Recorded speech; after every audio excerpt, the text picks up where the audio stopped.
अस्सलामुअलैकुम। Sports world के साथ आपको वेलकम कहेंगे। मैं हूं हिफ्जा इम्तियाज और आज के टॉपिक्स में सबसे पहले बात करते हैं पाकिस्तान इंग्लैंड के खिलाफ दूसरा टेस्ट मैच कल लॉर्ड्स में खेलेगा। कप्तान बाबर आजम मुकम्मल तौर पर फिट हैं, तो फिर किसकी जगह प्लेइंग 11 में वो शामिल होंगे, क्या नंबर होगा और लॉर्ड्स की पिच बैटर्स या बॉलर्स किसके लिए ज़्यादा साजगार होगी, क्या मीडियम पेसर्स के साथ हम फैसला कुन नताइज हासिल कर पाएंगे। और इंग्लिश साबिक क्रिकेटर स्टुअर्ट ब्रॉड कहते हैं कि पाकिस्तान को कमज़ोर टीम कहने वाली बात पर अब भी कायम हो। लॉर्ड स्टेडियम के तारीखी लॉन्ग रूम में इंज़मामुल हक की तस्वीर मरकज़ निगाह बन गई है और दूसरी जानिब कौमी हॉकी टीम 28 अगस्त को 11वीं और 12वीं पोजीशन के लिए जनूबी अफ्रीका के खिलाफ मैच खेलेगी। पाकिस्तान की वाइट हॉकी टीम 4 मुल्की टूर्नामेंट में हिस्सा लेने के लिए रूस के शहर काजान रवाना हो गई है और गोलकीपर मुनीबुर रहमान को टीम का कैप्टन बना दिया गया है। विमेंस की अगर हम बात करें तो विमेंस एशिया कप में शिरकत के लिए पाकिस्तान टीम जो है वो दुबई पहुंच गई है। पाकिस्तानी टीम एशिया कप में अपनी सलाहियतों का मुजाहरा करेगी। सो टॉपिक्स आपके सामने, इन पर डिस्कशन के लिए मेरे साथ मौजूद होंगे यूसुफ अंजुम, मियां अस्कर सलीमी और मुफाज करीम। आप तीनों को वेलकम कहती हूँ और उम्मीद करती हूँ आप लोग खैरियत से होंगे। आगाज़ करती हूँ मियां अस्कर सलीमी साहब आपसे, कहिएगा जैसा अब हम बात करें कल लॉर्ड्स में पाकिस्तान का इम्तिहान होने वाला है, वहाँ की पिच को देखते हुए सबसे पहले तो अगर पाकिस्तान के लिए जो टॉस है वो कितना फैसला कुन होगा, कैसी स्ट्रैटेजी चाहिए। बिकॉज फर्स्ट में भी हमने ये कहा था कि अगर हम टॉस जो हम हार गए थे बट कैप्टन ने कहा था अगर हम जीतते तो भी हमें बैटिंग ही करनी थी, लेकिन रिजल्ट हमारे सामने है। तो पिच किस तरह की है और उसके ऊपर क्या प्रेफर करना चाहिए? आज ही अपना हिफ्जा, सबसे पहले तो खुशखबरी पाकिस्तान के लिए ये है कि बाबर आजम मुकम्मल तौर पर फिट हो गए हैं और उनकी जो अपना लॉर्ड टेस्ट पे टीम में वापसी जो है यकीनी दिखाई दे रही है। ये मैं समझता हूँ पाकिस्तान के लिए और पाकिस्तान टीम के लिए एक बड़ा हौसला अफजा अपना ये बात है, नंबर एक। नंबर दो, जहाँ तक पिच की बात है तो आपको पता है कि जो लॉर्ड्स की विकेट है ज़्यादातर जो फास्ट बॉलर है उनको बहुत ज़्यादा सपोर्ट करती है, लेकिन इस पे पाकिस्तान को बैटिंग करनी चाहिए, बॉलिंग करनी चाहिए। इसका तो दारोमदार होगा टॉस पे, कि डिपेंड करता है कि पाकिस्तान टॉस जीतता है और अगर जीतता है तो क्या करना चाहिए। कल जब पिच पर से कवर उठाए जाएंगे, और मैं फिर हमेशा कहता हूँ और इस बार भी कह रहा हूँ कि जो अपना सेलेक्ट 11 होती है ना, वो पिच देखकर मुंतखब की जाती है। तो कल पाकिस्तान को भी बिल्कुल पिच की सूरत हाल को देखकर अपना फैसला करना होगा कि जो प्लेइंग 11 है वो कौन सी होनी चाहिए। नंबर 2 कि आया कि हमने पहले बैटिंग करनी है या बॉलिंग करनी है। अब चूँकि पाकिस्तान पे एक बहुत ज़्यादा प्रेशर है लीड टेस्ट में, जिस तरीके से पाकिस्तान को एक बहुत बड़ी हार हुई थी, सुक्की का सामना करना पड़ा था, लेकिन अब पाकिस्तान के पास एक वक्त है कि अब वो जो शर्मिंदगी उसको ख़त्म करने के लिए जो लॉर्ड टेस्ट है, इसमें हर जो प्लेयर है, जो भी प्लेइंग 11 का हिस्सा बनेगा, उसको अपनी परफॉर्मेंस का मुजाहरा करना पड़ेगा। और मैं पिछले प्रोग्राम में भी जिक्र किया था, इस बार भी किया था कि जो हमारे फास्ट बॉलर हैं या जो बॉलर हैं वो हमेशा समझते हैं कि हमारी जो जिम्मेदारी है वो होती है बॉलिंग करना। नहीं, जो क्रिकेट है ये तमाम यानी कि एक इनफरादी गेम नहीं है, ये इज्तिमाई गेम है। इसमें हर प्लेयर ने अपना अपना हिस्सा डालना होता है। तो अगर बॉलर समझते हैं कि अब पाकिस्तान टीम को बैटिंग की भी ज़रूरत है तो उनको बाकायदा बॉलिंग के साथ, अच्छी बॉलिंग के साथ साथ बैटिंग भी करना पड़ेगी। अगर पाकिस्तान का माजी का ट्रैक रिकॉर्ड निकाल कर देखें तो हमारे जो टेल एंडर है या मिडल ऑर्डर में जो बैट्समैन है, बड़ी बड़ी इवन के जो बॉलर्स हैं, अब बड़ी बड़ी लंबी इनिंग्स खेलते रहे हैं। हमारी जो 8वीं या 9वीं पे भी बड़ी बड़ी लंबी इनिंग्स होती रहती है। मसला ये है कि बहुत ज़्यादा प्रेशर है, जो मीडिया है वो भी बहुत ज़्यादा तनकीद का निशाना बना रहा है।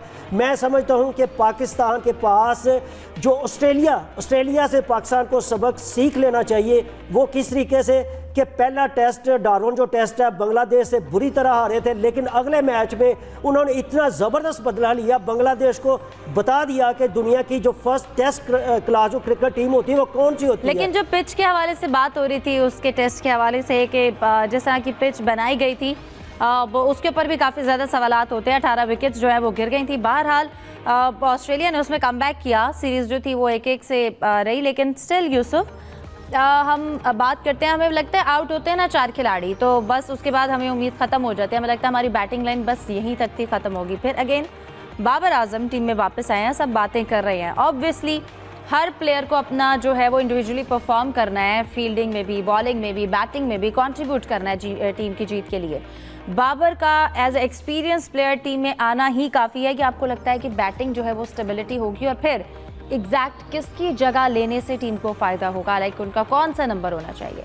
देखिए हिफ्ज़ा, ये अच्छी बात है कि बाबर आजम की टीम में वापसी होने की काफ़ी उम्मीदें रोशन है, क्योंकि उन्होंने अपनी जो उंगली की तकलीफ़ थी उससे निजात हासिल कर ली। कल उन्होंने पूरा भरपूर प्रैक्टिस सेशन भी किया, फील्डिंग भी की, थ्रो डाउन भी किए, बैटिंग का भी उन्होंने खूब प्रैक्टिस की।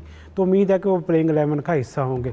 अब रहा सवाल कि किसकी जगह पे शामिल करना चाहिए, तो मेरे ख्याल में इस वक्त जो आउट ऑफ फॉर्म खिलाड़ी हैं हमारे, जिनमें इमामुल हक पर भी थोड़ा नज़रसानी करने की ज़रूरत है। क्या उनकी टीम में प्लेइंग 11 में जगह बनती है या नहीं, क्योंकि अगर हम अजान वैस को बाहर बिठाते हैं तो फिर एक यंगस्टर के साथ ज़्यादती होगी।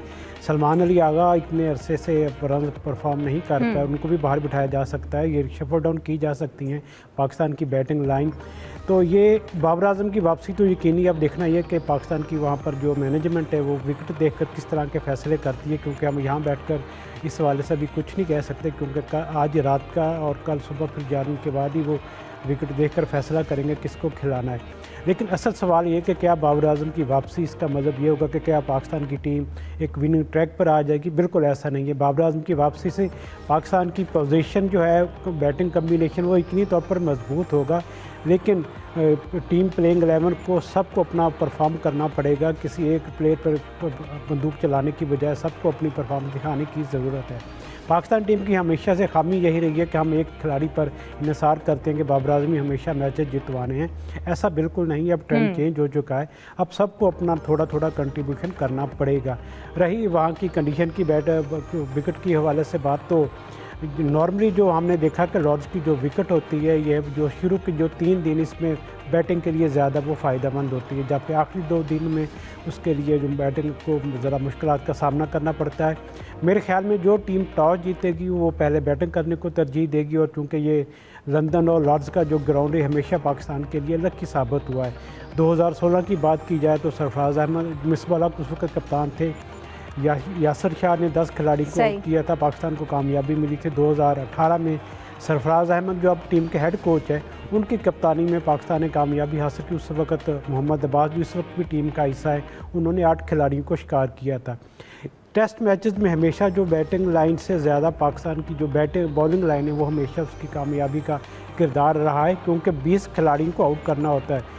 बैट्समैन चाहे 700 रन भी कर लें, लेकिन जब तक बॉलर्स अपनी अच्छी परफॉर्मेंस नहीं देंगे उस वक्त तक टीम की कामयाबी की उम्मीद नहीं रखनी चाहिए। बिल्कुल उम्मीद की जा सकती है कि पाकिस्तान की बॉलिंग लाइन ने जो पहले टेस्ट में गलतियां की तो उनको दूर करने की कोशिश करेंगे और लॉर्ड टेस्ट में अच्छी परफॉर्मेंस देखकर कौम को बिल्कुल। और जैसा कि अब हम मीडियम पेसर्स के साथ उम्मीद करते हैं कि जो फैसला को नताइज हैं हम वो हासिल कर सकें, इस पर भी एक सवालिया निशान है। मुफाज, आपको लगता है कि हम डिसाइसिव रिजल्ट्स जो हैं वो हासिल कर सकते हैं, या फिर हमें सीम हैवी अटैक की कमी जो है वो महसूस होगी?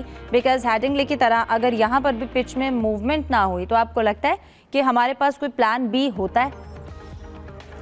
देखिए अब्दा, कल पाकिस्तान अपने सर्वाइवल की जंग लड़ेगा। जिस सूरत हाल से हम गुजरे हैं पहले कभी इस तरह नहीं देखा। हम देखें, अब हम वर्ल्ड टेस्ट रैंकिंग की चैंपियनशिप की जो है उसमें हम 9वें नंबर पर मौजूद हैं। बांग्लादेश, श्रीलंका जैसी टीमें हमसे ऊपर हैं। तो आप देखें, अगर लॉर्ड्स का जहाँ तक मुआवजा करें तो पाकिस्तान की हिस्ट्री में सबसे बुरी नहीं रही। 16 मैच हमने। मुफाज, हम वैसे भी बांग्लादेश को अंडर एस्टिमेट कर जाते हैं। ऑस्ट्रेलिया के साथ जो फर्स्ट मैच की जो उनकी परफॉर्मेंस थी वो भी सामने है, और प्लस वो 4थे नंबर पे है। बिल्कुल आपने ठीक कहा, बांग्लादेश तो हर शोबे में हमसे बेहतर परफॉर्म कर रहा है, और हम वो टीम है जिसने बांग्लादेश को क्रिकेट खेलना चाहिए। पहला मैच जैसे उन्होंने आउट क्लास किया, दूसरे मैच में लेकिन वो हारे। लेकिन ये भी तो देखें ना कि 8 खिलाड़ियों के ऐसे हैं जो पहली दफा ऑस्ट्रेलिया में खेल रहे हैं। हम लोग तो ऑस्ट्रेलिया में खेल के थक गए हैं। आपको याद होगा नसीम शाह हमारे बड़े जबरदस्त फास्ट बॉलर हैं, ऑस्ट्रेलिया में उन्होंने डेब्यू किया था। तब ये कहा गया था कि इन्हें सिर्फ हम टेस्ट क्रिकेट में रखेंगे, लेकिन उसके बाद हमने ये भी देखा कि T20 क्रिकेट में उनको ऐड कर दिया गया, लेकिन तब वो फिर T20 तक ही महदूद हो गए। और आज हम जो रोना पीट रहे हैं कि हमारे पास सिर्फ मीडियम पेसर्स हैं, फास्ट बॉलर्स है ही नहीं। देखिए, मैं तो ये मान नहीं सकता कि हमारे पास कोई अच्छा चर्च का जैसे कितना पंजाबी में फास्ट बॉलर नहीं, हमारे पास लाइन लगी हुई है। अभी एक नेशनल कप हमने खेला है, अली रजा की मिसाल मौजूद है, नसीम शाह का जैसे मैं जिक्र कर रहा हूँ, मोहम्मद हसनैन की बात करें, आकिफ जावेद की करें, 148 149 वाले हमारे पास शानदार बॉलर हैं। लेकिन मुझे समझ नहीं आता कि हम सिर्फ ये कह रहे हैं कि अब्बास वहां पर जाएगा और विकेट ले लेगा, हमें मैच जितवा देगा। अब हमारी क्रिकेट का मैयार ये रहा है तो समझ से बिल्कुल बाहर है। कम से कम आप मीडियम पेसर के साथ एक ऐसा रखें जो जो इम्पैक्ट डाले गेम में। अब जैसे यूसुफ साहब बात कर रहे थे कि अब्बास ने पहले बड़ी अच्छी माजी में विकेट ली हैं, लेकिन साथ मोहम्मद आमिर थे, उनकी आप स्पीड देखेंगे, वो जब बॉल करते थे वैसे ही इंग्लिश बैटर्स घबरा जाते थे। तो अब ये बरतानवी जरीदे जो लिख रहे हैं ना पाकिस्तान की वर्स्ट साइड है 50 साल में, तो अब गलत इसको साबित करने का वक्त आ चुका है। लेकिन यहाँ पे सही सिलेक्शन की जरूरत है, लेकिन जो हमें नजर नहीं आ रही। अब ये भी कहा जा रहा है कि बाबर आजम से बड़ी बात है, वो अब वापसी कर रहे हैं और स्टार बैटर हैं, लेकिन क्या हम सिर्फ बाबर आजम पर ही रिलाई करेंगे? अभी वो इंजर्ड हो गए हैं, आपने अपनी स्ट्रेंथ देख लिया ना, आप लोग बिल्कुल घबरा गए हैं। आपके पास तो कैप्टन नहीं था, सलमान आगा को कैप्टन बनाया गया, वो फिर प्रेस कॉन्फ्रेंस में हंस रहे थे कि जी अब बाबर आजम आएंगे, उन्हें मैं कैप्टनसी सौंप दूंगा। वो तो ऐसा लग रहा था जैसे पाकिस्तान क्रिकेट को उन्होंने बहुत बड़ा एहसान किया है, उनको कैप्टन बना दिया। तो अब बाबर आजम अगर आएंगे तो फिर बली का बकरा आजान अवैस बनेंगे, जिसको सिर्फ एक मैच अगर अच्छा नहीं गया आपको टीम से बाहर निकाल देंगे। अगर आपने किसी को बाहर निकाला है तो why don't you go with Imam ul Haq? मतलब उनकी क्या परफॉर्मेंस है 3-4 साल से, चैंपियंस ट्रॉफी आप देख लें, उससे पहले ओडीआई वर्ल्ड कप रहा है इंडिया में, कोई बड़ा मैच इमाम उल हक ने हमें नहीं जितवाया। नो डाउट एक्सपीरियंस खिलाड़ी हैं, अच्छा खेलते हैं, लेकिन उनको बिठा दें तो अच्छी बात होगी। फिर ये होगा कि शान मसूद ऊपर आके ओपन कर लेंगे अजान के साथ, या फिर लक्ष्मीक को भी आप ट्राई कर सकते हैं। बहरहाल एक अच्छा मैच हम कह सकते हैं, लेकिन वही मसला है कि जहाँ के बैटर्स हमारे परफॉर्म करते हैं, लेकिन बॉलर है महसूस होगी। मोहम्मद अली की जगह मेरी सजेशन में उबैद शाह को हमें लाजमी मौका देना चाहिए, जो कम से कम 140 की बॉल तो कर लेता है। हम फैस गए हैं कि यार हमारे पास भी अच्छा बॉलर हो जो 140 प्लस ही कर ले। अब ये वक्त आ चुका है पाकिस्तान क्रिकेट का, ऐसी सूरत वैसे माजी में हमें रहती। लॉर्ड्स में जैसे मैंने पहले भी कहा है कि हमारी तारीख इतनी बुरी नहीं रही, और उमर गुल ने भी प्रेस कॉन्फ्रेंस में कहा है पाकिस्तान के बॉलिंग कोच हैं कि तारीख और माजी तो इतना बुरा नहीं रहा, वहाँ से हमें कुछ मोटिवेशन मिलती है, पर मसला ये है कि हमारा जो इस वक्त मौजूदा हाल है वो हमें किसी भी तरह से जो उम्मीद है वो नहीं देता है। और जैसा आपने जिक्र भी किया असगर सलीमी साहब, जैसा मुफाज ने भी कहा कि जो बरतानवी अखबारात हैं उसमें पाकिस्तान की जो वीक साइड है उसके हवाले से बात की जा रही है। फिर स्टुअर्ट ब्रॉड की जो स्टेटमेंट है कि पाकिस्तान एक पुअर साइड है, वो अभी भी इस बात पर कायम है। टीम के लेके उनकी जो स्टेटमेंट थी पहले मैच के बाद, वो मज़ीद जो है उनका स्टांस जो है वो मजबूत हुआ है। इससे पाकिस्तानी टीम को कितनी मोटिवेशन लेनी चाहिए उनको गलत साबित करने के लिए, या फिर जैसे कहते हैं ना अब हम इतना हारे हैं कि अब हम लोग मुतमईन हो चुके हैं और इतना कोई फ़र्क नहीं पड़ता, खिलाड़ी हैं उनकी भी बॉडी लैंग्वेज बताती है कि ठीक है बस हार गए हैं, कोई मसला नहीं है। हिफ्जा, अगर देखें जो क्रिस ब्रॉड जो या इंग्लिश जो मीडिया अगर कह रहा है कि पाकिस्तान की जो क्रिकेट टीम है हिस्ट्री की 50 साल वो हिस्ट्री को देखा जाए तो कमज़ोर तरीन टीम है, मेरा ख्याल है वो गलत नहीं कह रहे। अगर वो गलत कह रहे हैं तो पाकिस्तान क्रिकेट टीम को उनको गलत साबित कर देना चाहिए ना। वो कैसे होगी? जैसे आपने भी कहा है कि परफॉर्मेंस इतनी अच्छी आपकी होनी चाहिए कि उनकी जो तनकीद का जवाब है ना, आप बुरा ना बनाएं, बल्कि उनकी जो तनकीद है उनको जो मुस्बत है ना उस अंदाज में लें और परफॉर्मेंस का मुजाहरा करें। ठीक है, ये तो मेरा ख्याल है कि कल मैं बल्कि शुएब अख्तर का एक वो इंटरव्यू देख रहा था, वो कह रहा था कि जब मैं ट्रेनिंग के लिए इब्तदाई जब कैरियर शुरू हुआ था तो उनके मोहल्ले की ख़वातीन उनको तंग करती थी। मैंने जब उनको कहा कि मैं इमरान खान के साथ खेलूँगा तो उन्होंने मुझे टांट करना शुरू कर दिया, तंज करना शुरू कर दिया, और मैंने उनसे कहा कि भाई आपने रुकना नहीं है, अगर आप रुक जाएंगे तो मेरी मोटिवेशन ख़त्म हो जाएगी। मैं समझता हूँ कि एक जो इंग्लिश मीडिया है क्रिस ब्रॉड है और जो दूसरे जो इंग्लिश क्रिकेटर है उन्होंने आपको आईना दिखा दिया है, तो मेरा ख्याल है आप उनकी जो राय है उनको गलत साबित करें।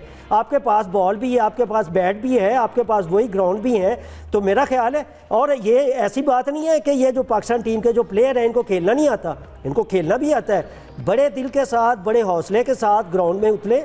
और मैं आपको बताऊं कि जो मेरी काफ़ी जो टेस्ट क्रिकेटर उनसे बात होती रहती है, और वो अक्सर ये कहते हैं कि जब कोई अपना बॉलर हमें आउट कर देता था तो हमारी रातों की नींदें उड़ जाती थी कि ये इसने आउट कैसे किया, और या अगर हमें चौका या छक्का पड़ जाता था, अगले दिन जब हम ग्राउंड में जाते थे तो फिर चूँकि वो सारी रात सोचते थे यार हमारे साथ हुआ कैसा है।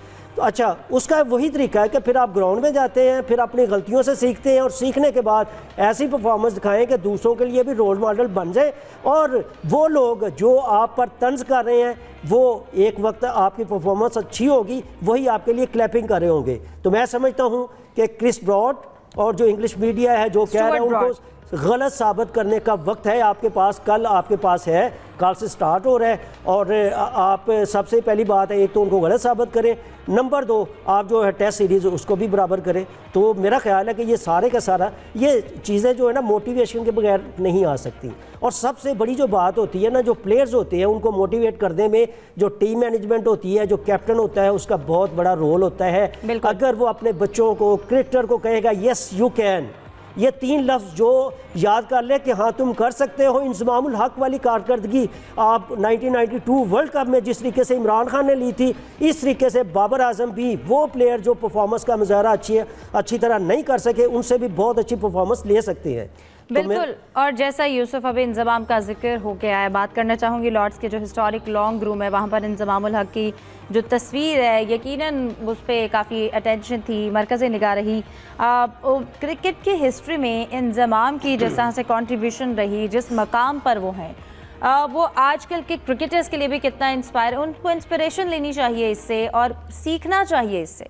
हिफ्ज़ा, ये जो लॉर्ड्स का है ग्राउंड है, इसको होम ऑफ क्रिकेट भी कहा जाता है। तारीखी इसकी अहमियत है, यहाँ पर रन्स करना, विकेटें लेना हर खिलाड़ी का ख्वाब होता है। और अच्छी बात है कि इंज़मामुल हक ने वहाँ पर स्कोर की है, उनकी खिदमत के एतराफ़ में उनकी भी तस्वीर बिल्कुल उनकी लेगेसी बहुत में रखी गई है, जिसको मोटिवेशन के तौर पर अभी सलीम साहब बात कर रहे थे कि इमामुल हक, बाबर आजम, मोहम्मद रिजवान, साजिद खान, गाजी गौरी, उन्होंने वहाँ जाकर तस्वीर भी बनवाई हैं। और हमें उम्मीद करनी चाहिए कि ये लड़के इंज़मामुल हक की तरह परफॉर्म करने की कोशिश भी करेंगे, क्योंकि बात वही है कि आप उस वक्त बड़े बनते जब आप परफॉर्म करते, अपनी टीम को कामयाबियाँ दिलाते हैं। कोई नाम जितना भी बड़ा हो, जब तक वो परफॉर्मेंस नहीं देगा उस वक्त तक उसका नाम दुनिया में नहीं गूंजा जाएगा। जिस तरह इंज़मामुल हक ने वहाँ पर अपना मुकाम बनाया, तो मेरे ख्याल में पाकिस्तान के पास, बाबर आजम के पास मौका है कि उनकी तरह अच्छी बैटिंग करें, पाकिस्तान टीम की कामयाबी में किरदार अदा करें। पाकिस्तानी बॉलर्स के पास मौका है कि वो मैन ऑफ द मैच बनकर लॉर्ड्स के तारीखी मैदान में अपनी भी तस्वीर लगवाने के लिए उसमें उम्मीदवारों में शामिल हो। यकीनी तौर पर पाकिस्तान टीम के लिए मुश्किल इम्तिहान है, और इसके साथ साथ लेकिन नामुमकिन नहीं है, पाकिस्तान की टीम कम बैक कर सकती है। और रही बात कि लॉर्ड्स का ग्राउंड हमेशा पाकिस्तान टीम के लिए फेवरेट रहा है। आज मैं देख रहा था कि जो इंग्लैंड की टीम है वहाँ पर उन्होंने प्रैक्टिस की है, तो अली उस्मान की तरह उन्होंने अपनी प्रैक्टिस के दौरान फास्ट बॉलर जो बाएं हाथ के स्पिनर थे उनको वहाँ पर उन्होंने बुला रखा था। अली उस्मान का खौफ उनके जहनों पर है, क्योंकि उन्होंने पिछले मैच में भी 5 खिलाड़ियों को शिकार किया था। अब जैसा कि इतलात है कि अली उस्मान के साथ साजिद खान भी प्लेइंग 11 का हिस्सा होंगे, तो मेरे ख्याल में पाकिस्तान टीम अगर अपनी गलतियों को ना दोहराए तो एक अच्छा कम्बिनेशन के साथ मैदान में उतरे तो पाकिस्तान की कामयाबी के इम्कानात भी रोशन हो सकते हैं। लेकिन बैटिंग और बॉलिंग के साथ पाकिस्तान टीम का जो सबसे बड़ा मैं समझता हूँ कि एक मसला रहा है, वो है पाकिस्तान टीम की फील्डिंग।